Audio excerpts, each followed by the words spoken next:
تو نہ نماز متاثر ہوتی نہ وضو متاثر ہوتا. ٹھیک ہے. ضحک, ہنسی آ جاوے.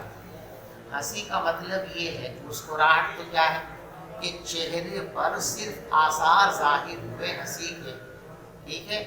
آواز بالکل پیدا نہیں ہوئی, چہرے پہ بشاشت محسوس ہوئی, تھوڑے سے ہونٹ کھل جاوے, دانت دکھا, لیکن آواز کی برابر پہلے یہ تبسم مسکراہٹ اس کو. اس سے اگلا مرحلہ یہ ہے کہ تھوڑی آواز پیدا ہو جائے. اب یہ آواز اگر اتنی ہلکی ہے کہ صرف ضاحک نے سنی, ضاحک کے علاوہ کسی اور نے نہیں سنی, تو اس کو ہماری اردو میں کہتے ہیں ہنسی اور عربی میں کہتے ہیں ضحک.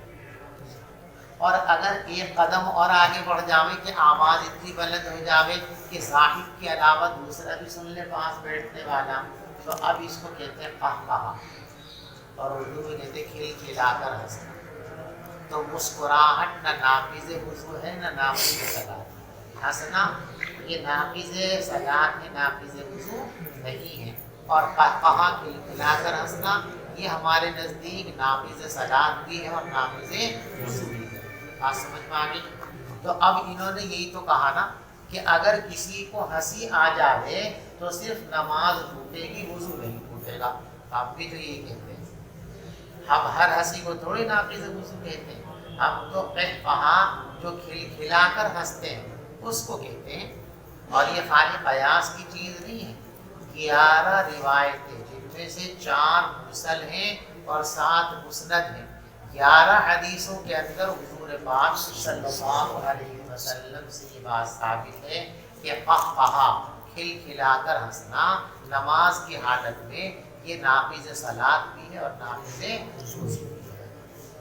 وقال الحسن ان اخذ من شعره او اظفاره او خلع كفيه فلا وضوء عليه. حضرت حسن بصری رحمۃ اللہ علیہ فرمایا کرتے تھے اگر کسی شخص نے بال کاٹے, ایک آدمی وضو کر کے آیا, وضو کرنے کے بعد اسے خیال ہوا کہ بھی مجھے بہت بڑی بڑی ہو رہی ہے, اب اس نے میچی لے کے مجھ وضو کر کے آ گیا, نائی آ گیا کاٹنے کے لیے بال, یہ نائی کے پاس سے گزرے اور بال ہی کٹا دیا. اب بال کٹا لیے تو یہ بال کٹانے سے وضو نہیں ہوتا.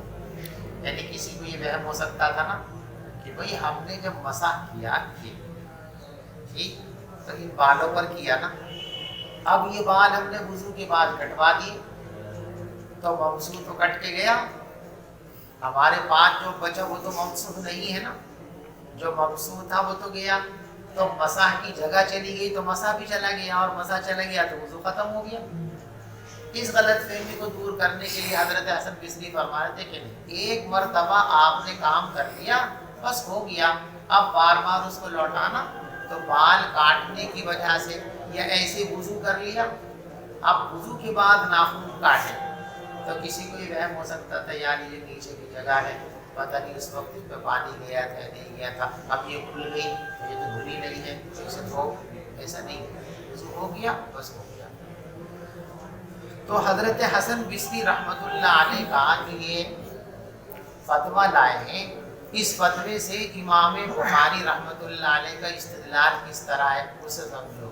وہ مفہوم مخالف سے ہے. وہ فرماتے ہیں دیکھو یہاں حضرت حسن بصری کہتے ہیں کہ بال کاٹنے سے وضو نہیں ٹوٹا, ناخن کاٹنے سے وضو نہیں ٹوٹا, تو معلوم ہوا کہ سبیلین سے علاوہ جو بدن کا حصہ ہے اس کا نقض وضو سے کوئی تعلق نہیں ہے. لہذا سبیلین کے علاوہ سے جو کچھ نکلے گا اس سے وضو نہیں ٹوٹے گا. لیکن یہ استدلال بھی تام اور مکمل نہیں ہے.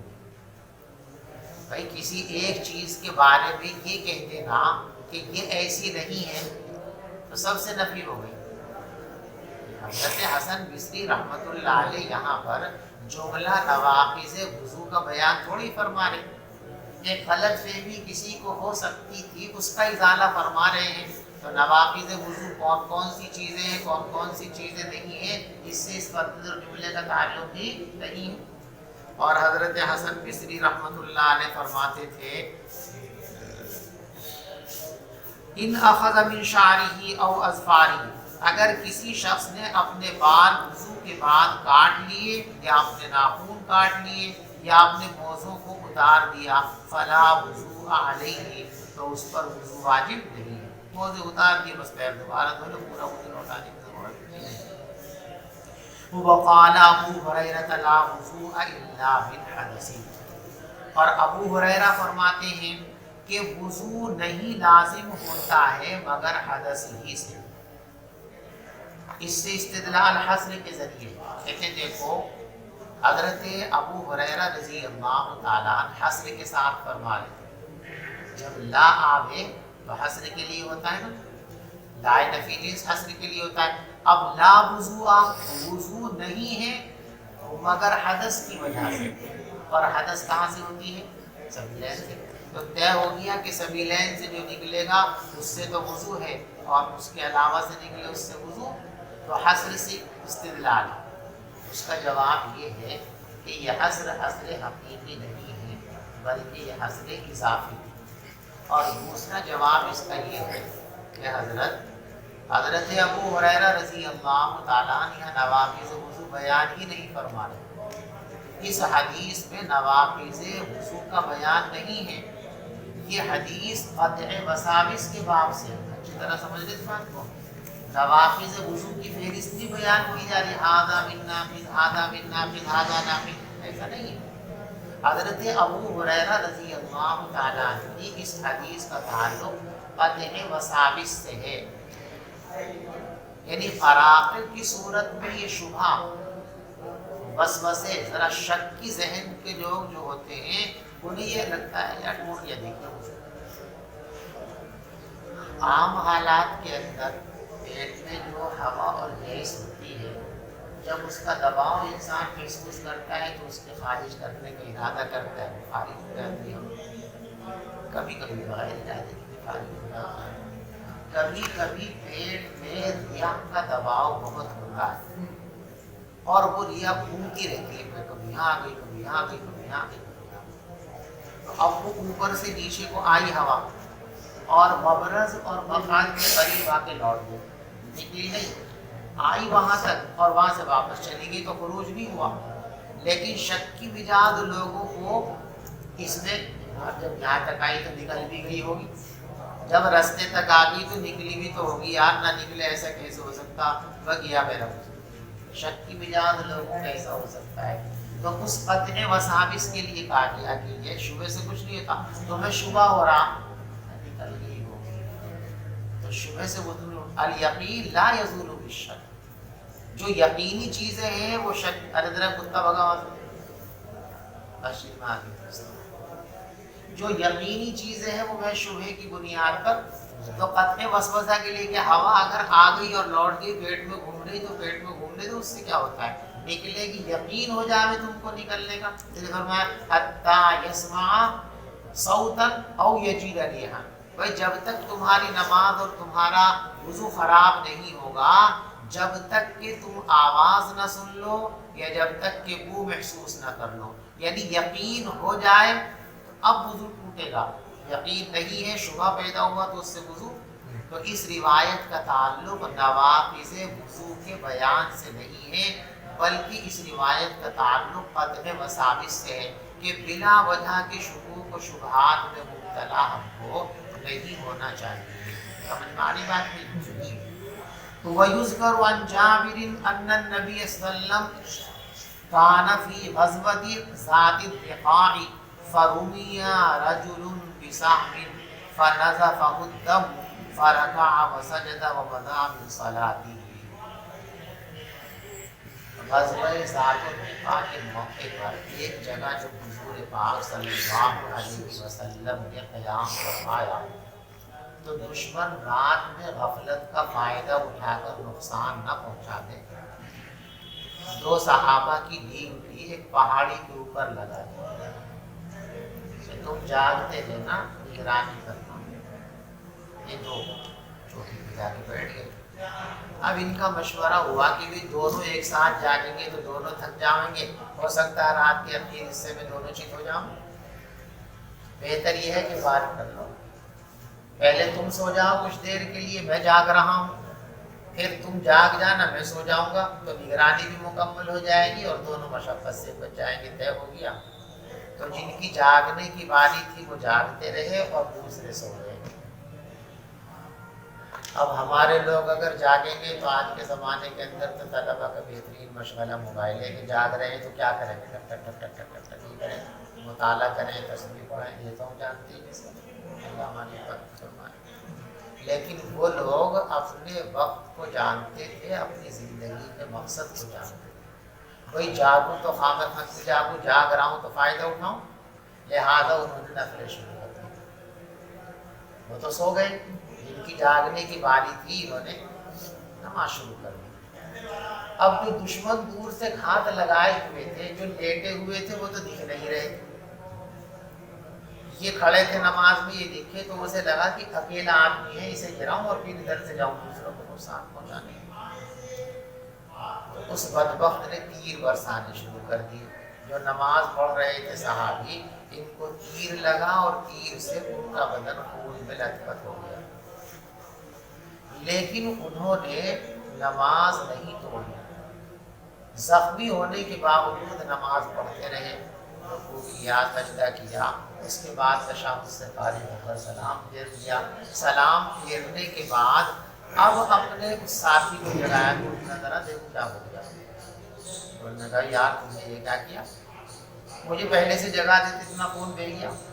جب ان کی باتیں ہونے لگی تو اب وہ جو دشمن گھات میں تھا اسے لگا کہ بھئی یہاں اکیلے نہیں ہیں، اور بھی ہیں، وہ بات گیا وہاں سے۔ تو جب انہوں نے یوں کہا کہ تم نے مجھے تیر لگا، اس سے امام بخاری رحمۃ اللہ علیہ کا استدلال یہ ہے کہ دیکھو یہ نماز پڑھ رہے ہیں، تیر لگا، وہ نکلا، اس کے باوجود یہ نماز پڑھتے رہے۔ تو اگر خون سے وضو ٹوٹتا تو بے وضو نماز پڑھتے؟ وضو ٹوٹتے ہی تو حکم یہ ہے کہ ایک سیکنڈ کی تاخیر کے بغیر نماز کو ختم کر دینا چاہیے۔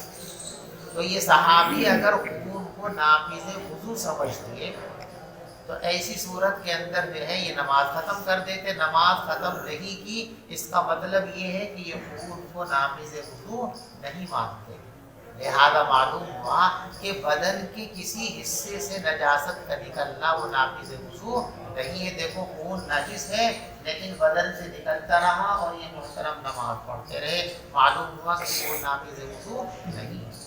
سمجھیے استدلال۔ اس استدلال کا جواب یہ ہے کہ بھائی یہ واقعہ احکام کے باب سے نہیں ہے، یہ عشق کے باب سے ہے، اور عاشقوں کی دنیا علیحدہ ہوئی۔ عشق کا جو معاملہ ہے اس کے سارے کام دوسرے ہیں۔ مکتب عشق کے انداز نرانے دیکھے، اس کو چھٹی نہ ملی، جس نے سب یاد کیا، جس کو یاد نہیں اس کو بگ جاتا۔ آج کوئی جس نے یاد کر لیا اب یہ کر اب یہ کر، اس کی چھٹی نہیں ہوتی۔ تو عشق میں جو کام کرتا ہے اس کو چھٹی نہیں ہوتی، جو کام نہیں کرتا۔ تو عشق و محبت کے معاملات جدا گانا ہوتے ہیں، ان کا عام احکام سے تعلق نہیں ہے۔ یہاں یہ عشق قرآن میں مبتلا ہے، اور عاشق تو اپنے معشوق کے سامنے کسی چیز کو دیکھ ہی نہیں پاتا، نگاہوں کے سامنے جو چیز ہوتی ہے اس کا نہیں پتہ چلتا، وہ تو ساری معشوق کے ماں سوا کائنات کی ہر چیز سے وہ باخبر بے خبر ہوتا ہے۔ تو یہ عشق کے قبیل سے خود روایت میں ہے نا، بھائی کیوں نہیں توڑی تم نے نماز؟ کیا کہا؟ کیوں نہیں کہا کہ بھی توڑنے کی کیا ضرورت تھی، خون سے کا وضو تھوڑی ٹوٹے؟ کیا فرمایا؟ بھائی میں ایسی صورت پڑھ رہا تھا کہ بیچ میں اس کو روک، اتنا مزہ آ رہا تھا کہ میں اس سے رشتہ منقطع کرنا نہیں چاہتا تھا، اس لیے میں نے نماز نہیں توڑی۔ تو اس کا نواقض وضو کے مسائل سے تعلق نہیں ہے، یہ عشق کے باب سے روایت ہے۔ سمجھ میں آ رہی بات؟ اور کیا ہے بھائی؟ وقال الحسن ما زال المسلمون يصلون في جراحاتهم۔ حسن بصری رحمۃ اللہ علیہ فرماتے ہیں کہ دور اول کے مسلمانوں کا حال یہ تھا کہ وہ زخموں کے باوجود نماز پڑھتے رہتے تھے۔ ان کا استدلال اس طرح ہے کہ زخم ہے اور نماز پڑھ رہے تو زخم میں تو خون بہے، تو خون بہتے بہتے یہ نماز پڑھ رہے ہیں، لہذا معلوم ہوا کہ خون ناقض وضو نہیں ہے، یعنی خالی سبیلین کے علاوہ سے اگر کچھ نکلے تو وہ ناقض وضو، اس لیے کہ اگر ناقض وضو ہوتا تو یہ نماز کیسے پڑھتے؟ اس کے دو جواب ہیں ہماری طرف سے۔ پہلا جواب یہ ہے کہ بھئی اس کا یہ مطلب نہیں ہے کہ زخموں سے خون بہ رہا تھا نماز پڑھ رہے تھے، اس کا مطلب یہ ہے حضرت حسن بصری رحمۃ اللہ علیہ زمانے کا فرق بتا رہے ہیں کہ پہلے لوگ شریعت کے ایسے دل دادا تھے کہ بیماری کی حالت میں بھی وہ نماز سے غفلت نہیں برتتے، اور اب ذرا سا نزلہ ہو گیا، بھی طبیعت ٹھیک نہیں تو سب نماز چلو کل وقت دیکھ لو، شام کو دیکھ لو، ذرا سا بخار ہو گیا نماز میں، ذرا سا درد میں نماز، ایسے نہیں تھے۔ درد نزلہ بخار تو ان کے بدن کٹے ہوئے ہوتے تھے، اس کے باوجود بھی نماز اپنے وقت ہی پر پڑھتے تھے۔ حضرت عمر رضی اللہ تعالیٰ عنہ کو شہید کیا گیا، خنجر مار دیا گیا، اس زخمی حالت میں بھی کیا ہے نماز کا کیا ہوا؟ تو یہ حضرات زخمی اور بیمار ہونے کے باوجود بھی نماز سے غافل نہیں ہوتے تھے، یہ مطلب ہے حضرت حسن بصری رحمۃ اللہ علیہ کا قول۔ یہ مطلب نہیں کہ زخموں سے خون بہتے بہتے نماز پڑھ رہے تھے۔ اور دوسرا جواب اس کا یہ ہے کہ جس کے زخم میں خون نکلنے لگا اور خون بند ہی نہیں ہو رہا، اگر ہم یہی مان لیں کہ زخموں سے خون بہتا رہتا تھا اور یہ نماز پڑھتے رہتے تھے، تو جس کا خون نہ رکے بہتا ہی رہے اسے کیا کہتے ہیں؟ بولو، معذور نہیں کہتے اس کو، معذور۔ بھائی ان کے زخموں سے خون بہ رہا ہے مسلسل تو یہ تو معذور ہے نا، اور معذور کے لیے حکم کیا ہے کہ وہ ایک بار وضو کر لیں، تو اب جب تک اس نماز کا وقت باقی رہے گا اس عذر کی صورت میں جو کچھ نکل رہا ہے اس سے ان کا وضو، تو یہ تو معذور ہے، اور معذور کے لیے مسلسل بہنے والا خون ایک وقت تک ناقض وضو نہیں ہے، لہذا ہم بھی اسی کو مانتے ہیں۔ یہاں مسئلہ یہ ہے کہ خون نکلا اور اس میں عذر کی صورت پیدا نہیں ہوئی تو ناقض وضو ہے کہ نہیں ہے؟ ہمارے نزدیک وہ ناقض وضو ہے۔ تو یہاں یا تو عذر کی حالت کو بیان کیا گیا ہے یا پھر یہاں نماز کی اہمیت کو بیان کیا گیا ہے کہ زخمی اور بیماری کی حالت میں بھی وہ ترک نماز کو پسند نہیں کرتے تھے۔ سمجھے بھائی؟ وقال طاووس ومحمد بن علی وعطاء واهل الحجاز ليس في الدم وضوء۔ حضرت طاووس رحمۃ اللہ علیہ اور محمد ابن علی رحمۃ اللہ علیہ، حضرت علی رضی اللہ تعالیٰ عنہ کے پڑھتے تھے، اور عطا اور حجاز والے یہ کہتے ہیں کہ خون نکلنے کی صورت میں وضو واجب نہیں ہوتا۔ فتویٰ ہے، یہ مجتہدین کا فتویٰ ہے، اور ایک مجتہد کا فتویٰ دوسرے مجتہد کے لیے حجت نہیں ہوتی، لہذا امام اعظم ابو حنیفہ رحمۃ اللہ علیہ کے مسلک کو کنڈم کرنے کے لیے کسی مجتہد کا فتویٰ کافی نہیں ہے۔ قول صحابی اور قول رسول سے کنڈم کیا جا سکتا ہے مجتہدین کے فتاویٰ سے، اس لیے کہ وہ بھی مجتہد اور یہ بھی مجتہد، بلکہ مجتہد اعظم ہو، تو دوسرے مجتہدین کے فتوے ان کے خلاف قابل قبول، ان کے مسلک کو کنڈم کرنے کے لیے کافی۔ اور طاووس، محمد ابن علی، عطا اور حجاز والے یوں کہتے تھے کہ خون نکلنے کی صورت میں وضو واجب نہیں ہوتا۔ دلائل کے ڈھیر لگا دیا بخاری رحمۃ اللہ علیہ نے۔ وعصر ابن عمر بصرة فخرج منها دم فلم يتوضأ۔ کہتے دیکھو عبداللہ ابن عمر رحمۃ اللہ علیہ کے منہ پر ایک دانہ نکلا ہوا تھا، انہوں نے یوں دبا کر اس دانے کو پھوڑ دیا، اس میں سے کچھ نکلا تو بس یوں ہاتھ سے مل دیا اسے، اور وضو نہیں لوٹایا۔ تو اب یہ جو دانہ ہے اس میں سے جو کچھ نکلے گا وہ پیپ اور خون ہے، اور پیپ بھی ناپاکی اور خون بھی ناپاکی۔ تو عبداللہ ابن عمر نے یوں دبایا، پیپ یا خون نکلا لیکن آپ نے وضو نہیں لوٹایا، تو معلوم ہوا کہ سبیلین کے علاوہ اگر کہیں سے کوئی گندگی نکلے، بدن کے کسی حصے سے خون نکلے تو وہ ناقض وضو